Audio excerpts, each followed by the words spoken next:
Donc, on va corriger l'exercice 3 du TD ordonnancement.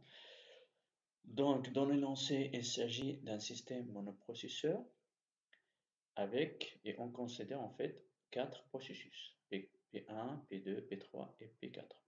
Pour l'ordonnancement de la file des processus prêts, on utilise un algorithme avec priorité.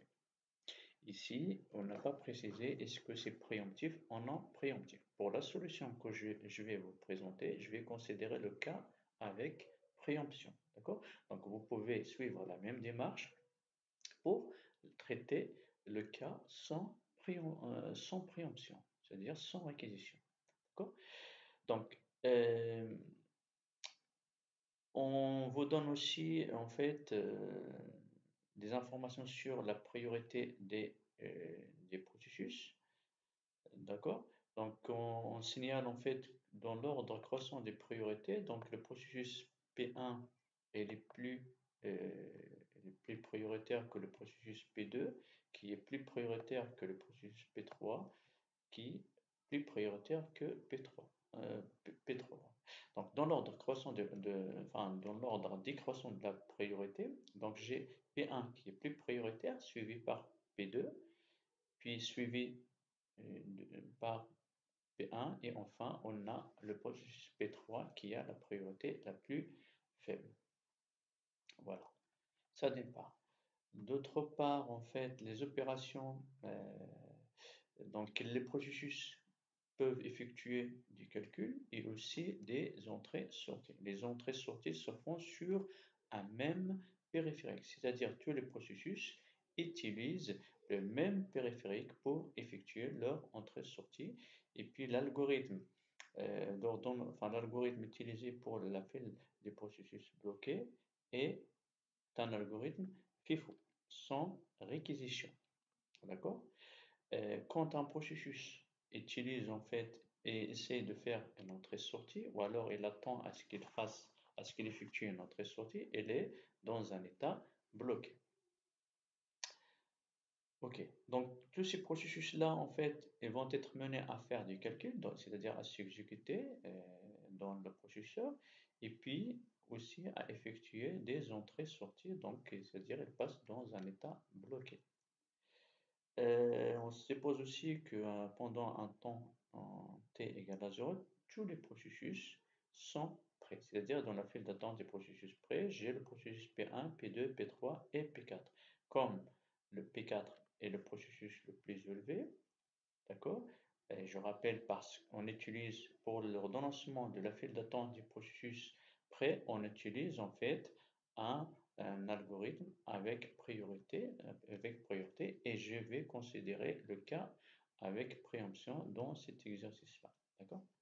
Donc, ce qu'on vous demande en fait, c'est de remplir cette grille-là.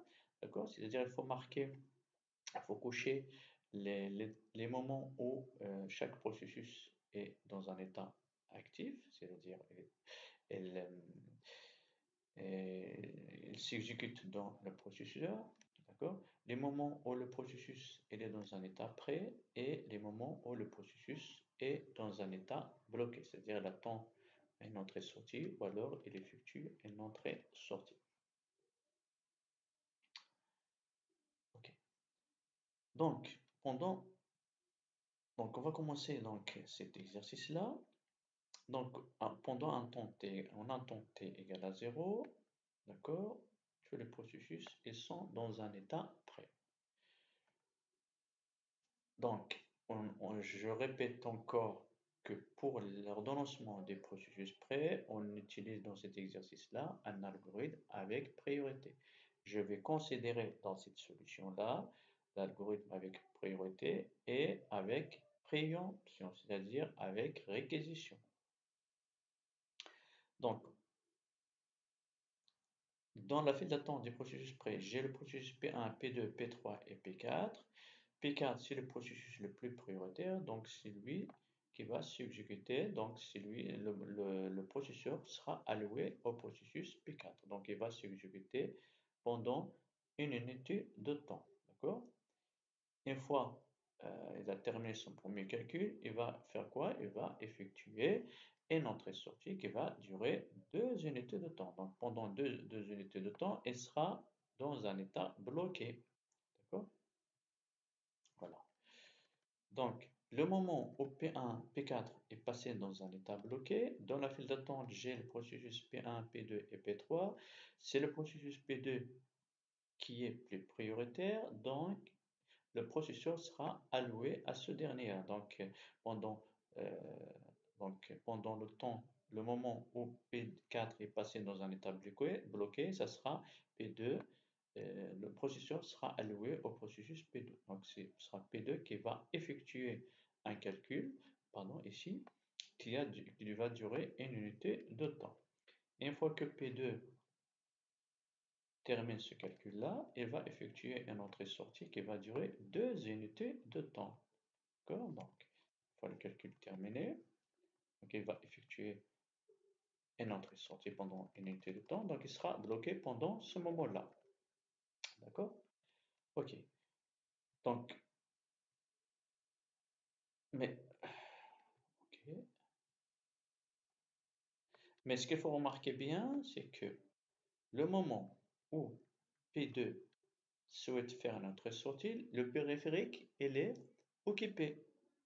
Par qui? Par P4. Parce que P4 est en train toujours de faire son entrée-sortie. Donc, P2 doit attendre jusqu'à ce que P4 termine son entrée-sortie, c'est-à-dire jusqu'à ce qu'il libère le périphérique, pour commencer son entrée-sortie qui va durer 2 unités de temps. Donc, c'est à ce moment-là où P2 commence son entrée-sortie, donc qui va durer 2 unités de temps. Donc finalement, le processus P2 doit être bloqué pendant 3 unités de temps et non pas 2 unités de temps.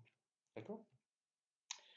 Donc, à ce temps-là, que je note T1, d'accord, P4, il passe d'un état bloqué vers un état prêt. Donc, c'est lui qui va s'exécuter. Donc, le processeur sera alloué au processus P4 parce que dans la file d'attente, à cet instant-là, il y a P4 et puis il y a le processus P3 et P1.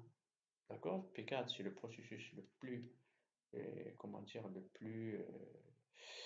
plus prioritaire, donc c'est lui qui va s'exécuter. Mais n'oublions pas que à cet instant-là, quand P4, P2 est passé d'un état actif à un état bloqué, le processeur il était libre. Dans la file d'attente, qu'est-ce qu'on avait?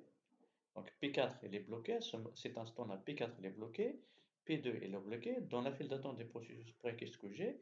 J'ai P1 et P3. Or, P1 c'est le plus prioritaire. Donc P1, donc là, le processeur il ne va pas rester libre, P1 va en profiter pour effectuer son calcul qui va durer 2 unités de temps. D'accord? Donc je la mets là. 2 unités de temps. Alors, est-ce qu'elle a le droit d'effectuer 2 unités de temps? On remarque bien quand le processus P1 a terminé d'effectuer un calcul pendant une seule unité de temps, P4 elle est devenue actif. Donc, l'exécution de P1 elle sera interrompue, d'accord, pour allouer le processeur à P4 parce que c'est P4 est plus prioritaire. Donc, P1, au lieu de faire 2 unités de temps de calcul, il va se contenter d'une seule unité de temps et va attendre son prochain tour pour effectuer l'unité de temps restante. D'accord? Ok, continuons. Donc, on avait dit là, P4, c'est lui qui va s'exécuter. Une fois P4 s'exécute, il s'exécute finalement pendant une seule unité de temps, et là, terminé, donc il va quitter. À ce moment-là, en fait, qu'est-ce que j'ai? J'ai P2, elle est toujours dans un état bloqué, et dans la file d'attente des processus prêts, donc j'ai P1 et j'ai P3. C'est P1 le processus le plus prioritaire. Or, précédemment, P1 a effectué un calcul pendant une unité de temps. Il faut encore une autre unité de temps, d'accord, pour terminer son premier calcul.